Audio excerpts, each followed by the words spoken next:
Monsieur le greffier, est-ce qu'on peut procéder à la lecture de cette décision?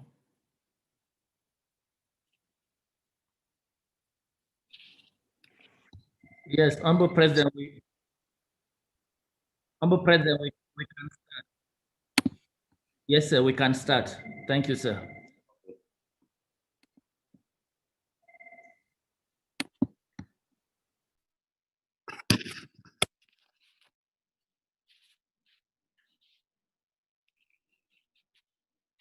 La Cour est donc reconstituée pour procéder à la lecture de l'arrêt dans l'affaire Léon Mugesera contre Rwanda relativement à la requête 12-2017. La décision sera lue par la juge Mengue. Madame la juge. Merci, Monsieur le Président. Affaire Léon Mugesera contre République du Rwanda. Requête numéro 012/2017.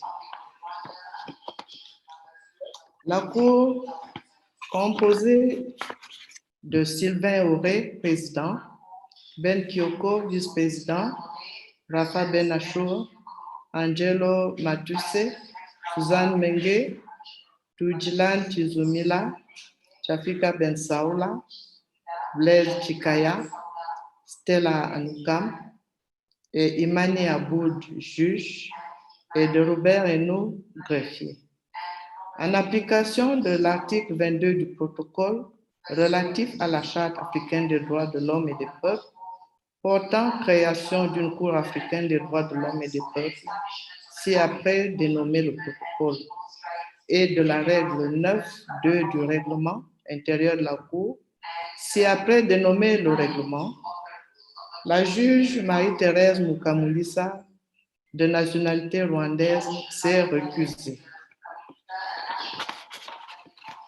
Fait de la cause, le requérant affirme que durant la procédure judiciaire entreprise à son encontre entre 2012 et 2016 pour crime de génocide, la Chambre de la Haute Cour chargée des crimes internationaux et la Cour suprême du Rwanda ont commis plusieurs irrégularités, tant en ce qui concerne la procédure que les conditions dans lesquelles les autorités pénitentiaires l'ont détenu et traité.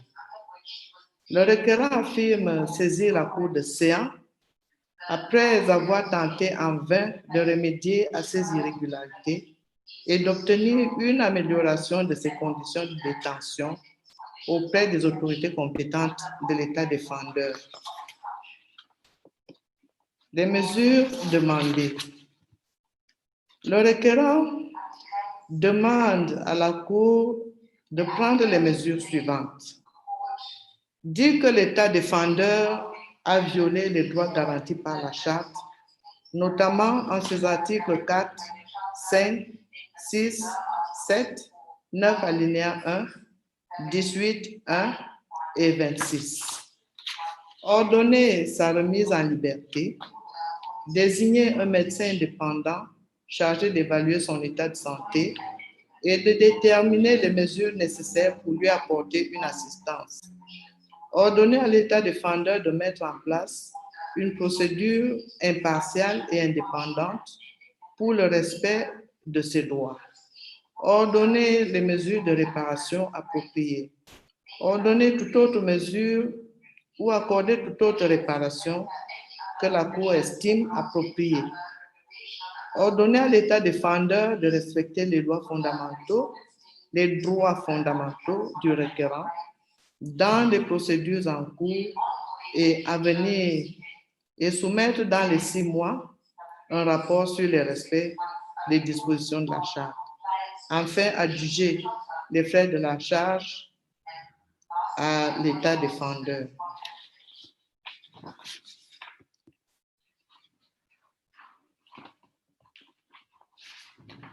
Par ces motifs,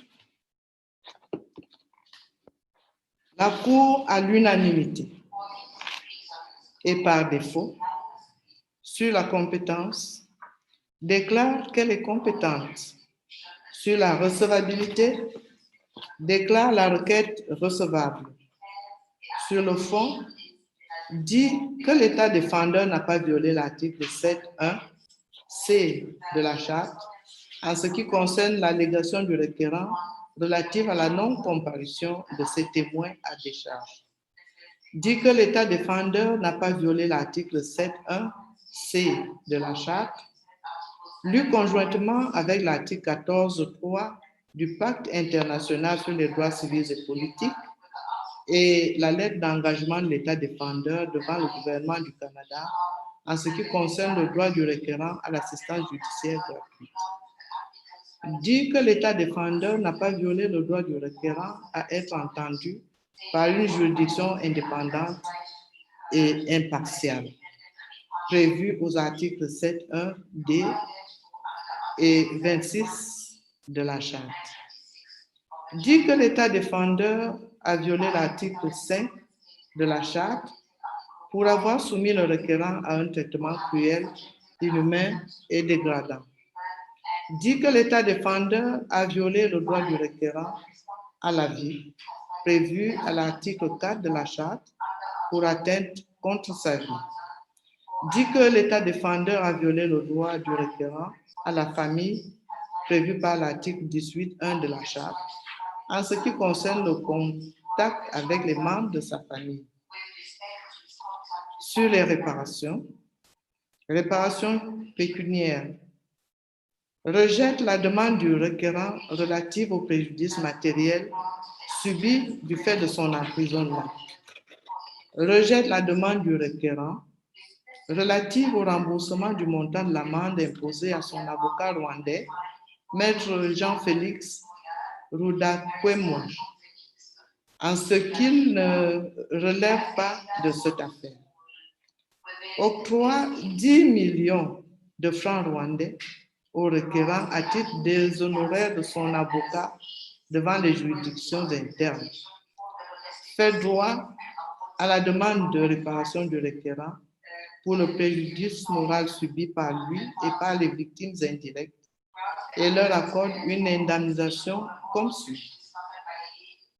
10 millions de francs rwandais au requérant, 5 millions de francs rwandais à chacun, à savoir Madame Gemma Ouamaria, épouse du requérant, Yves Moussi, son fils, et Carmen Nono, sa fille.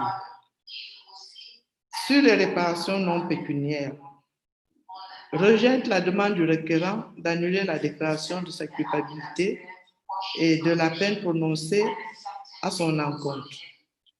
Rejette la demande du requérant d'ordonner sa remise en liberté.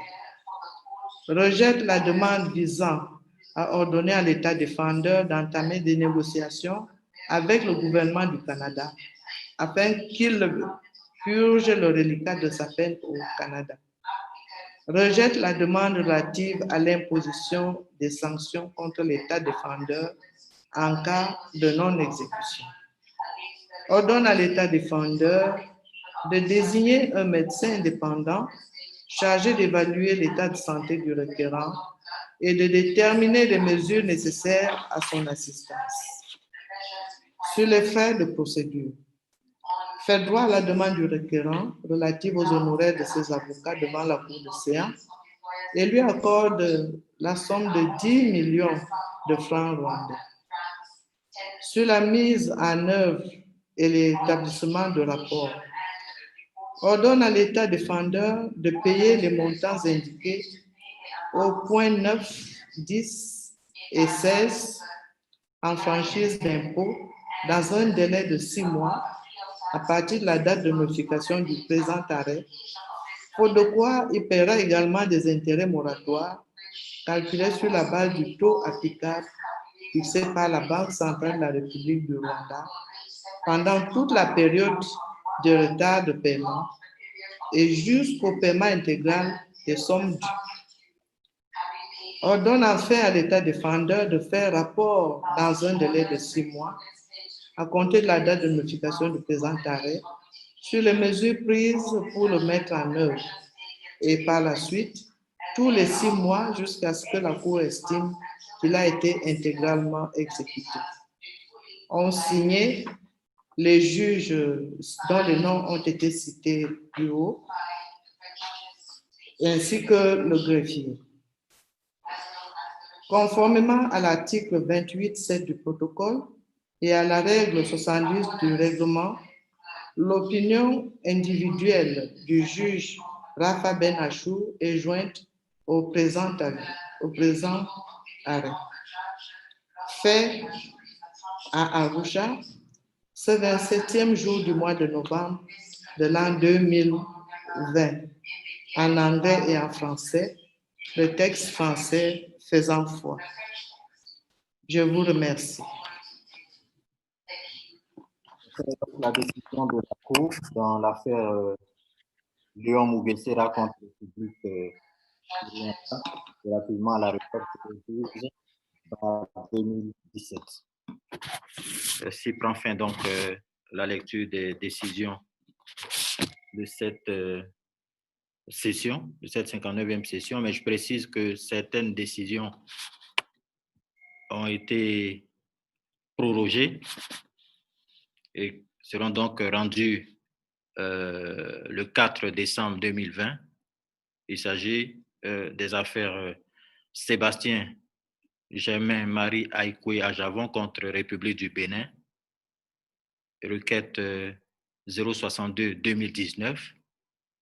L'affaire Ungé Eric Noudéouénou contre République du Bénin, requête numéro 03-2020, mais également de l'avis consultatif qui sera donc donné par la Cour relativement à la demande d'avis consultatif introduite par l'Union panafricaine des avocats sur la compatibilité des lois sur le vagabondage avec la Charte africaine des droits de l'homme et des peuples et avec les autres instruments des droits de l'homme applicables en Afrique. Demande d'avis consultatif numéro 001-2018. Merci donc à tous et à bientôt.